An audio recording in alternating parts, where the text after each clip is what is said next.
So I'm very excited tonight to welcome Heather DuBois Bourenane, I think, or Bourenane, I feel like maybe.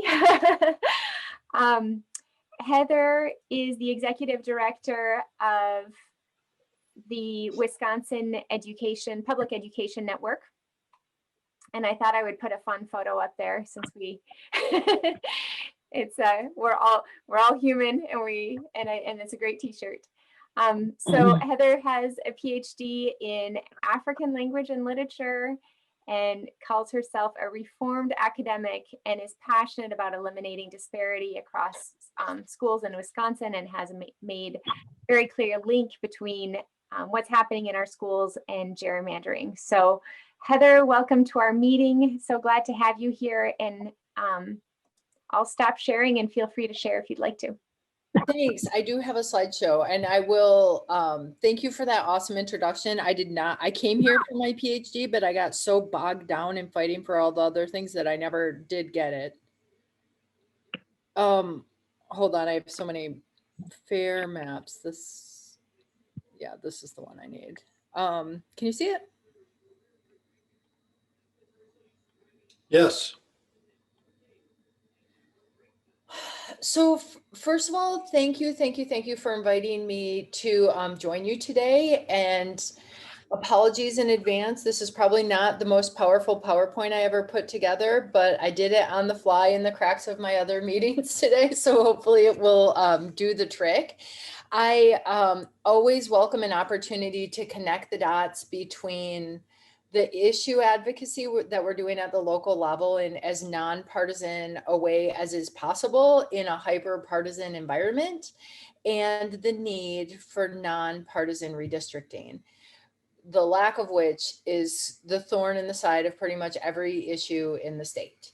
And so our issue is public education, and our challenge is addressing the many inequities that are facing our kids in schools across the state, something I hope and assume that all of you share.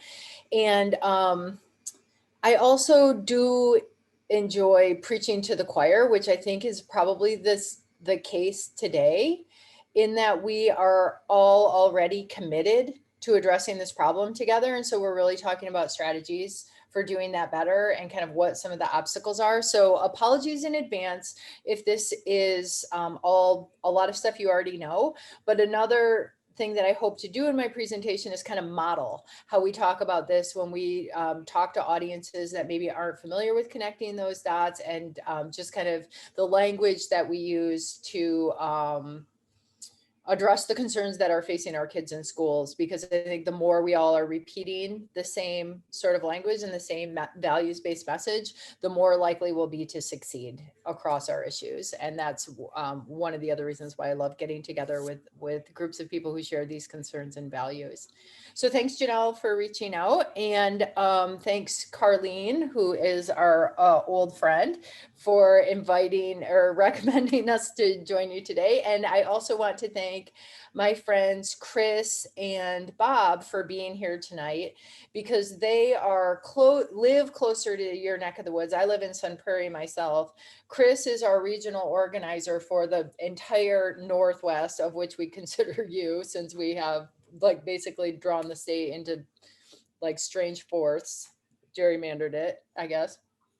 And Bob has long been a partner in our network and has come through our training and has been an ally and advocate for strong public schools with the St. Croix Valley Friends of Education for many years too. So thank you. And I invite both of you to stop me, jump in, interrupt me as we go. And let's just try to tell our story as fast as I can. I understand we have till 7:30, right?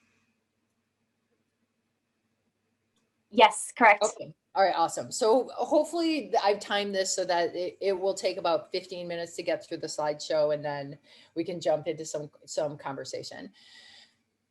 If you're unfamiliar with our work, we are a nonpartisan coalition, and our aim is to bring together everybody who agrees that every kid in the state should attend an equally excellent public school, and that every kid should feel welcomed and like they belong in their public school.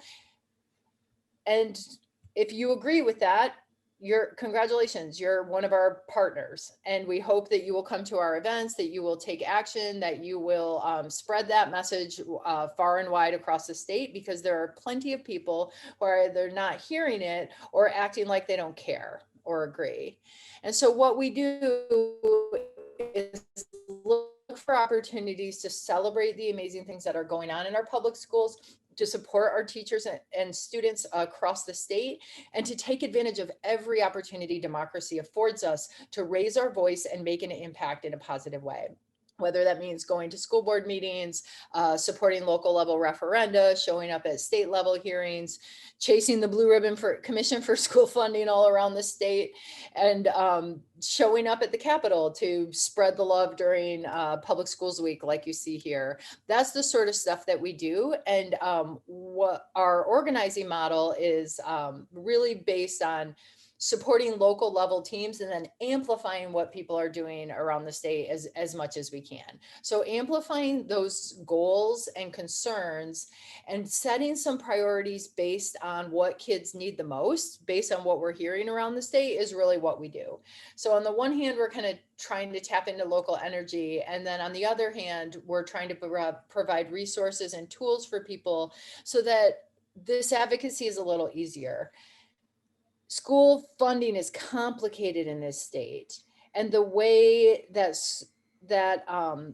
education policy rolls out is often extremely politicized and very frustrating, and it can be overwhelming. And we know that a lot of the people who care the most about this issue are super busy people who don't have a lot of time to read long bills and unpack intentionally confusing legislation and so on.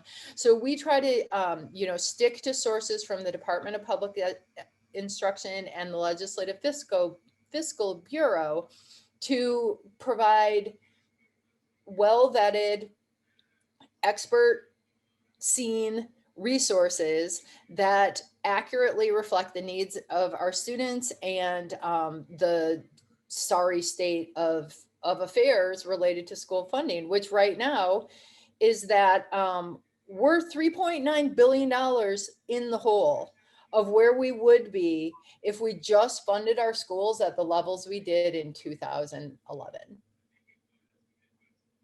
The high watermark for us is 2003. It's really shameful because every single kid in every single school deserves an equally excellent public education. And there are over 850,000 kids in the state who are counting on us to provide that. And even though most people say that they want it, we're not delivering it. And so the question isn't what do kids need? The question is why aren't we giving it to them? And I think you all know the answer because you seem to be on the right track in your own advocacy in finding a path toward a solution.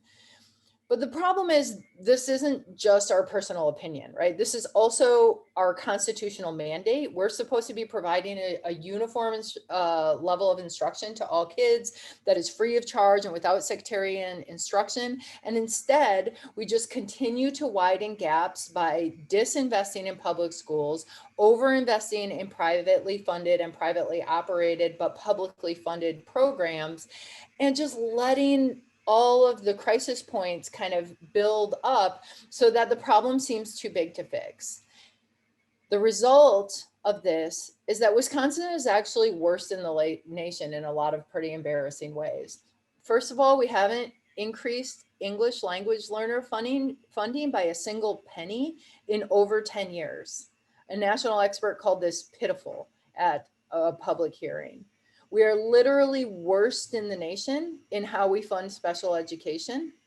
We reimburse public schools 26 cents on the dollar, while we have in state statute a 90 cents on the dollar reimbursement for children who attend a private school on a private school voucher who have special needs. It's absolutely shameful. The districts around the state make up for that gap by paying over $1 billion a year out of their general funds just to cover the unreimbursed costs, actual costs of special education. That's $1 billion a year that should be in general funds going to programs and services, but is instead just being used to cover basic mandated special ed costs, which we are thrilled and happy to provide, but which are very expensive. We barely have mental health funding at all, and we have the widest racial disparities of any state in the nation when it comes to the gap between white students and Black students when it comes to standardized testing. Those problems are complex, but the solution to them is actually pretty simple. If we put our funding priorities where our priority needs were, we could close a lot of these gaps a lot faster than most people think, and it really wouldn't take that much time. And more importantly, we can afford it. We can't afford it. That chart that I showed you shows the distance between how much we're spending and how much taxes that we have cut, and how we are just willfully disinvesting in our public schools. So why is it so bad? How did it get this way? I mean, the first reason we have to fight so hard for public schools is because we want to close these gaps. And the second reason is because of these maps.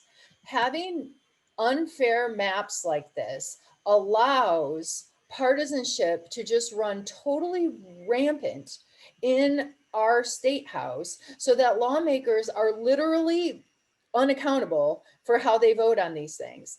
The other thing that you all need to know is that most of the worst measures against our kids in schools that have been passed in recent years have been part of large omnibus packages that were tacked onto the budget process at the very end, so that there was never an up-down vote on it.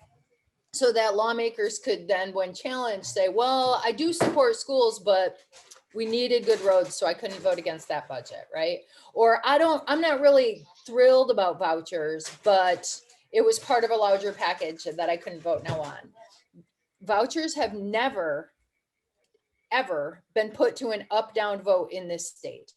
Every single bit of voucher legislation that we have that puts public money into private, mainly religious schools, something that is widely opposed in public polling across the state, all of those maneuvers have been done in the dark of night in unvetted legislation that has been part of an omnibus package tacked on to a budget bill after the public had already, come out to testify against it, or, for or against whatever they were advocating for, without their knowledge or consent. That is an absolutely shameful way to do democracy. And all of that could be fixed if we had a more accurate representation through fair maps. And so our issues are very much aligned. But another problem that we all face is that while everybody does want thriving schools for the most part, right? Our communities depend on them. They're the heart of democracies. Everybody really knows this. And polling tells us that almost everybody wants fair maps. Neither of these things are most people's top issue. And so people are often willing to sacrifice these things for whatever their top issue is. And even among those people where one of these things is their top issue, or one of their top issues, people are just busy and they're politically frustrated, and they've kind of ready to say enough is enough. And that's a real organizing challenge. One of the things that I hear a lot is, thank you so much for, explaining how all of this works. And, my eyes were really opened. But the problem is we don't have fair maps, and my lawmaker doesn't listen to me. And we're never going to have fair maps because my lawmaker is never going to listen to me. And so it feels like a cycle that we cannot break. But those of us who believe in democracy know that cycles that feel like they can't be broken are worth fighting against until we can ensure that we can restore democracy. So how do we do that? Good old-fashioned organizing. It's truly all about relationships. It's about connecting with the people where you live, finding out who does have the ears of people who have decision-making power, building relationships with those people, and making sure that they understand what the impacts of their votes are on local kids, local communities, local schools, local everything. Lawmakers are people too. They don't want to do bad things for the people they serve, but they are bound by a system that is exploiting all of us, including themselves. And so the sort of stranglehold that partisanship has on our political process makes it difficult for lawmakers who want to vote against X or Y to even do so, because they'll get primaried and they'll get voted out of office, and we've seen that happen many times too. And so there's a real challenge there, but we believe that it can be overcome by building relationships. And this is how we've approached that. We have tried to tap into the love for public schools wherever we see it around the state, grow up local level teams by supporting them however we can, and just by staying connected as a statewide network.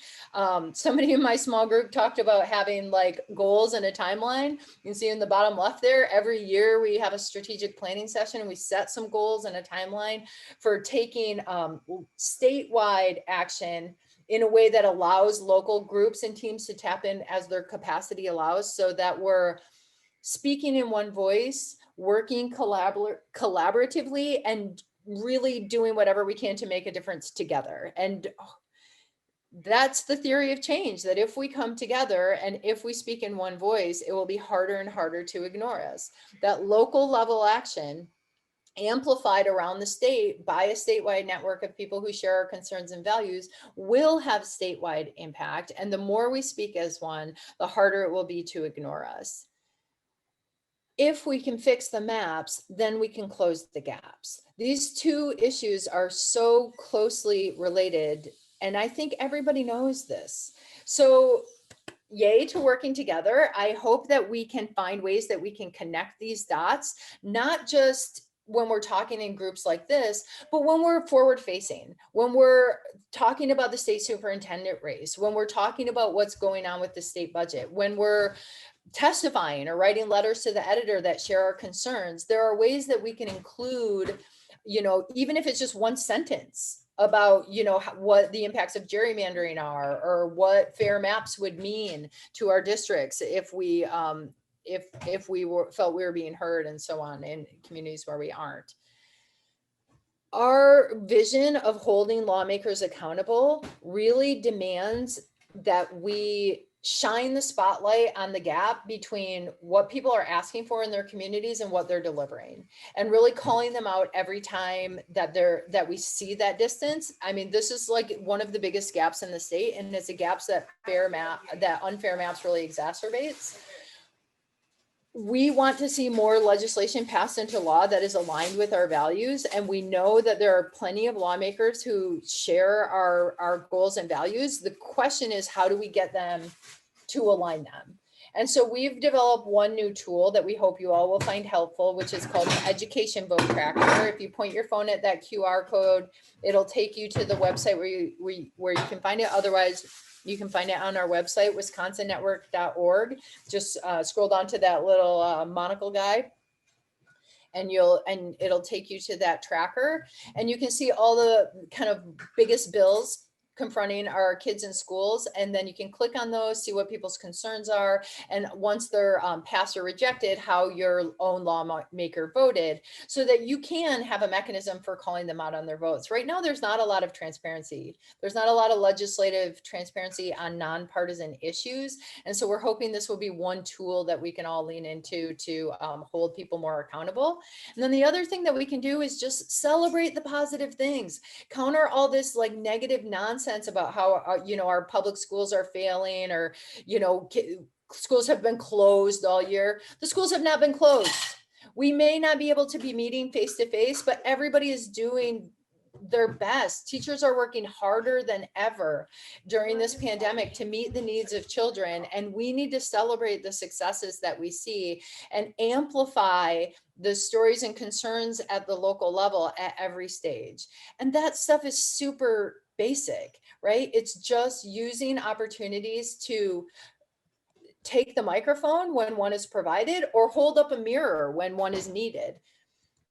We want to create a Wisconsin where the people who know and care the most about what's going on in our public schools and what our students need are the people who are heard the loudest and respected the most by decision makers. And gerrymandering gets in the way of that at every turn. We need to fix that. And so that's why I'm connected with you all today, because we all know that kind of advocacy is not easy. It's not ever easy, but it's never optional either. If we don't do it, no one else will. Like, it's totally on us. And so we invite you to connect with us. Your regional organizers here are Chris and Ann. Christian, who's our digital organizer, lives in Eau Claire, so he's not too far away either. I'm in Sun Prairie. Tap into us, connect with us, join our mailing list. I'm going to send you this slideshow and all the links after, so you have all this stuff. But just please, please, please, like, be in touch with us and let us know how we can help you better unpack the concerns that you have. And that's really all I have, like, in terms of my overview, but I do want to also point you to a couple of upcoming opportunities to get engaged with us if you're interested, and some resources that we have on our website. The first is just a boatload of budget action resources. We're working with the ACLU of Wisconsin and the League of Women Voters around our budget advocacy this year, and our Closing the Gaps workshop. And so we're putting together a guide that has templates for doing budget trainings, if you want to do storyteller training, and lots of other resources, which you are welcome to use, borrow, and share however you see fit. We also have a budget headquarters page that has all the latest news and information about the state budget and how you can get involved. The hearing dates haven't been announced yet, but as soon as they are, we'll be providing opportunities for taking action there. And we've just scheduled a budget breakdown event with the state budget director, Brian Ponke, which will be Tuesday, March 16. We hope that you'll join us for that and get some tools to talk about the budget in a way that helps you connect the dots between budget needs, folks' values, and why we need fair maps. And then I also invite you all to take Carlene's advice and tie gerrymandering into your budget testimony, no matter what issue is your main issue that you're testifying on. If you're testifying in person or submitting written or oral testimony to the legislature electronically, you can tap on a sentence that has that prioritizes the need for fair maps, even if it's not your main issue. So thank you, Carlene, for providing this sample language for us. The folks at our workshop found it really helpful. And I think it's one way that we can really show that we are united, even if we all don't have the same priority issue when we use up our 2 minutes when we testify in person, or when we choose what we're going to focus on when we write to our lawmakers around the budget. I also invite you to join us next week, Thursday, for our conversation with the candidates for state superintendent. That is an extremely critical race to every community in the state, and we hope that you are making an informed decision at the ballot box. Thank you again for the opportunity to talk to you today. I'm welcome to answer any questions that you have about us or our work, and I invite Chris and Bob to jump in too. Sorry, I went over my time. My hopes for how long that would take for me. I just wanted to let people know in the Northwest region, last November, we did an education survey with all 40 candidates running for the legislature, 20 Democrats and 20 Republicans. It was quite an extensive survey, and we sent it out to them. And then we followed up on their Facebook pages and their emails to remind them to do it. And then I took on calling all 20 Republican candidates, as Ann took on calling the Democrats that had not filled it out. It is on our Facebook page, the Northwoods Public Education Coalition Facebook page. You can see the results there. We had 18 out of 20 Democrats return it. We had 0 out of 20 Republicans send it or fill it out. So make up in your own head what that means. But for us, that's a good light on gerrymandering, because certainly they were not willing to put on paper what they want, what our questions were. So if you want to get involved in that, I put my email there. You can see it. If you want to be on we put the coalition, we put the Northwoods Public Education Coalition together, so it was constituents of the Northwest region, not us as organizers doing this survey, which wouldn't be real meaningful for the candidates anyway. So if you would want to be part of that, so that you could get the information specific to Northwest Wisconsin and be on our list, all you have to do is send me your email and your phone number, and we will get you hooked up. We are looking for some leadership out of that coalition. Maybe it's just a matter of being a person that could connect.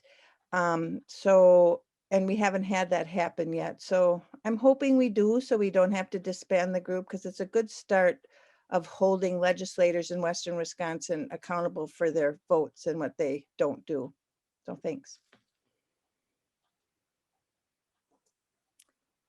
Great. Thank you so much. That was packed with information. So thank you. Thank you. We could take time for 1 or 2 questions. Does anyone have a question? If so, I think you can just take yourself off of mute. Barb, go ahead. Okay, I put this in the chat, but I'm wondering if your organization has endorsed a superintendent candidate, and if so, who? I did answer that one in the chat too, as being a nonpartisan organization. We really try to provide very, very good facts and information so people would know who to vote for. Our board of directors did endorse in the last race, since it's not a partisan race and there's no legal prohibition for doing that. Right. Both of the candidates took our pledge to vote public. But since taking that pledge, one of the candidates has aligned herself with a privatization agenda that's a little bit out of alignment with some of those values. And so we hope to get some clarifications on that. But both of the candidates are from districts that are partner districts in our network. And so we don't normally endorse, and we just want to make sure that people know where the candidates stand on the issue. I highly encourage you to go to our candidate headquarters page. We've kind of compiled all the different forums they've been to and all the different surveys they've taken there. And so you can see for yourself where they stand and hopefully get a better sense. And you know, I don't expect our board of directors to make an endorsement after next week's forum, but you never know. But- So Heather, are you okay with me as a retired educator and an MTI retired member with stating who MTI endorses? You most certainly can. And many of our members have also made public partners, I should say, have made public endorsements too, just we aren't as an organization. So go ahead, Carleen. So as a retired public school educator and a member of MTI Retired, which is the Madison Teachers Incorporated Union, MTI is endorsing Julie Underly, and that's who I supported in the primary and will be supporting in the general. So I can say that. Awesome. Any other question? Anybody has? Bob, do you have anything to add, Bob? My thought, thanks for that. My thought really on like who to endorse.